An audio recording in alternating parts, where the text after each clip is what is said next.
Hello everyone. ALS academy में एक बार फिर से आपका स्वागत है। पिछली वीडियो में हमने बात की थी कि बारंबारता का एक टॉपिक है माध्य के सापेक्ष विचलन या माध्यिका के सापेक्ष विचलन। देखिए, पिछली वीडियो में हमने आपको बताया था कि माध्य के सापेक्ष अगर पूछता है विचलन निकालने के लिए तो क्या करते हैं। उसमें हमने बताया था कि पहले माध्य निकाल लेते हैं और उसके बाद एक नया आंकड़ा बना करके उसे टोटल पदों से डिवाइड कर देते हैं। वैसे ही अब बात करते हैं माध्यिका के बारे में। तो माध्यिका के बारे में जब हम बात करते हैं तो इसमें ध्यान देना होता है कि जैसे उसमें वर्ड था माध्य वैसे इसमें वर्ड है माध्यिका। यानी सिंपल शब्दों में ये कहता है कि पहले माध्यिका निकालो, उसके बाद माध्य विचलन की बात करना।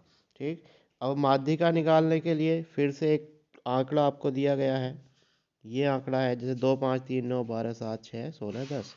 अब इन आंकड़ों में एक चीज़ हमेशा ध्यान रखनी होती है कि हमें यहाँ पर आरोही क्रम में लगाना अनिवार्य है। यहाँ पर इन्हें आरोही क्रम में लगाना अनिवार्य है, लेकिन माध्य निकालने के लिए आरोही क्रम में लगाना इतना अनिवार्य नहीं है, क्योंकि अगर आप नहीं भी लगाते हो तो भी आप क्वेश्चन को सोल्व कर सकते हो। देखिए, जैसे कि इसमें दिया गया है कि इनको आरोही क्रम में लगाया गया है। पहले सबसे फर्स्ट स्टेप पे माध्यिका के कंडीशन में जब हमें माध्यिका के सापेक्ष हो तो पहले इन्हें क्या करेंगे, आरोही क्रम में लगाएंगे। आरोही क्रम मतलब सबसे पहले सबसे छोटा, फिर उससे बड़ा, फिर उससे बड़ा और लास्ट में सबसे बड़ा। अब उसके बाद क्या करना है, उसके बाद हमें ये पद गिनने हैं कि कुल कितने पद हैं। जैसे इसमें कुल 9 पद हैं। कितने पद हैं? 9। अब देखिए, अगर आता है 9 तो 9 एक विषम संख्या है। तो विषम संख्या का फॉर्मूला जो दिया गया है वो दिया गया है n+1/2। यानी पहले हमने क्या करा, आरोही क्रम में लगाया। दूसरे नंबर पे हमने क्या करा कि ये देख लिया कि इसमें जो पदों की संख्या है वो सम है या विषम है। अब ये हमें पता चला कि इसमें विषम पद है, यानी 9 पद हैं टोटल। तो माध्यिका में एक कंडीशन होती है कि अगर कुल जो पद दिए गए हैं वो विषम है तो आपको ये फॉर्मूला यूज करना पड़ेगा, जिसमें हम n+1/2 का प्रयोग करते हैं। n मतलब n इसमें दिया गया है कितना, 9। 1 ऑलरेडी है और अपॉन में 2 ये फॉर्मूले में है। तो इस प्रकार अगर हम बात करें तो इसे सोल्व करने के बाद जो हमारा आता है वो आता है 5। यानी फिफ्थ जो पद है, यानी 5वें नंबर का जो पद है वो आपकी माध्यिका होगी।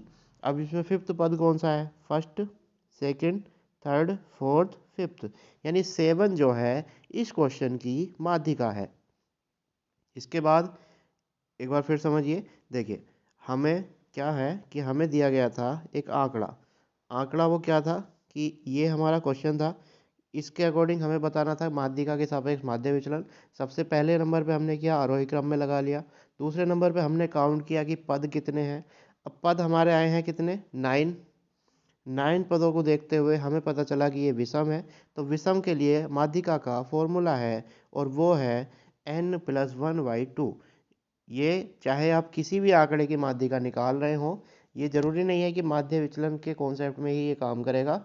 ये आपके हर जगह काम करेगा जब आपको माध्यिका निकालनी हो। तो n+1, इससे हमें पता चल गया कि इसकी माध्यिका जो है वो 5वां पद है। अब 5वां पद क्या आया है, 7। 5वां पद क्या आया है, 7। अब जो 7 है, अब इसमें एक काम और होता है कि जैसे मान लीजिए, एक कॉन्सेप्ट तो ये हो गया कि आपने n+1 करके निकाल लिया। दूसरा कॉन्सेप्ट ये होता है कि आपने जब इसमें काउंट करा कि इधर से यहाँ तक ये 4 पद है, इधर से यहाँ तक ये 4 पद है। ठीक है, तो 4 इधर से हो गए, 4 इधर से हो गए, तो जो विषम वाला होता है, जो बचता है, वही उसकी माध्यिका होती है। सिंपल, कि अगर हमें ये ना करना हो, ठीक है, ये ना करने की जगह हम ये भी कर सकते हैं। ठीक है, ये दूसरा मेथड है। अब जब हमने इसकी माध्यिका फाइंड कर ली तो अब हमें बात करनी है माध्य विचलन पर। तो जैसे हमने पहले एक नया आंकड़ा बनाया था इसमें से माध्य को घटा करके, है ना, पहले हमने क्या करा था, माध्यक घटा करके हर एक में से एक नया आंकड़ा बनाया था। वैसे ही अब हम क्या करेंगे, माध्यिका को घटाएंगे। जैसे माध्यिका हमने घटाई तो 7 में से 2 गया 5, 7 में से जो 3 गया वो कितना बचा, 7 में 3 गया बचा 4। तो इस तरीके से एक नया आंकड़ा हमने तैयार कर लिया। और नया आंकड़ा जब तैयार हो गया तो उसके बाद फिर से हमें क्या करना है कि नए आंकड़े को जोड़ दो, नए आंकड़ों को जोड़ दो और उसके बाद इसमें टोटल पदों से डिवाइड कर दो। अब ये जो भी आएगा वो आपका आंसर होगा।